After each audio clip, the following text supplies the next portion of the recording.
Hi everyone, in front of me I've got HMD Skyline, and let me share with you how to change the 3 buttons navigation into the gestures in this device. So let's start with opening the settings, and in this general list we have to scroll down to the bottom to find system. Then let's tap on gestures, they should be on the 3rd position, and tap on navigation mode at the top. And as you can see here, we've got 2 different options, the 3-button navigation, which is currently applied. Before we will set the gestures, a quick disclaimer: if you will decide to stick to this option, so the 3-button navigation, you can customize it here. You can mirror the buttons, so mirror back and menu buttons, you can reorder them.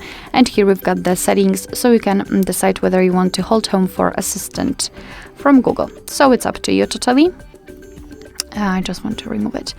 To set the gestures, simply tap on this option at the top, and you can see that instead of the 3 buttons, we've got this line which is responsible for specific gestures. Of course, I'll show them later on.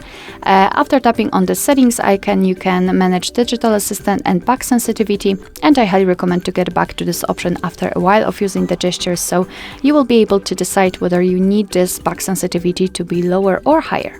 Alright, so now a tutorial. If you want to get back to the previous page, just like by using the back button, you have to swipe your finger from the side to the center of your device, from the left side or the right side. It works the same. As you can see, we've got this arrow, and after seeing the arrow, you can release the finger. We just got back. As I said, the same from the left side.